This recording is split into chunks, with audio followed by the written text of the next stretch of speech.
యువతకి ఇచ్చేటువంటి సంవత్సరానికి 2 కోట్ల ఉద్యోగాల హామీ ఇవ్వకుండానే కర్నూలుకు రావడం చాలా సిగ్గుచేటు.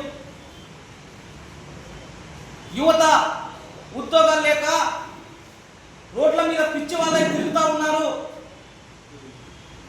కుటుంబాలను సాగలేక ఆత్మహత్యలు చేసుకుంటా ఉన్నారు. అలాగే మరి ఒకవైపున పరిశ్రమల పేరుతో ఉద్యోగాలు ఇస్తామని చెప్పి రాష్ట్ర ప్రభుత్వం కూడా యువతను మోసం చేస్తా ఉంది. మరి ఇటువంటి తరుణంలో యువత సమాజాల పైన రాజకీయాలు చేయడానికి ఈ కర్నూలుకి భారత ప్రధానమంత్రి వస్తున్నాడని చెప్పి మేము భావిస్తా ఉన్నాం. మరి ప్రత్యేక హోదా వస్తే ఈ రాష్ట్రానికి ఈ ఇక్కడున్నటువంటి యువతకు, విద్యార్థులకు, ప్రజలకు అనేక విధాలుగా లాభం వస్తుందని చెప్పి మరి గతంలో ఉన్నటువంటి ఇదే నారా చంద్రబాబు నాయుడు గారు చెప్పారు.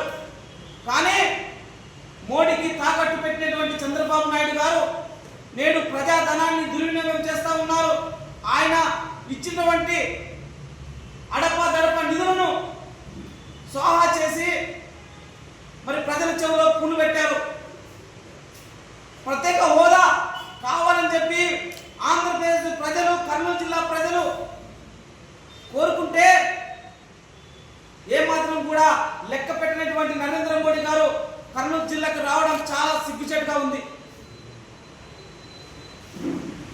మరి ఇక్కడ ఒక్క ప్రాజెక్ట్ అయినా సంపూర్ణంగా పూర్తి అయిందా?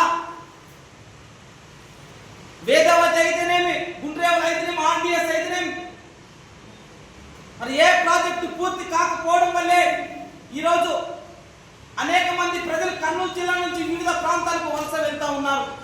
పేదరికం ప్రతి కుటుంబాన్ని ఆవహిస్తూ ఉంది. దీనికి కారకులు ఎవరు?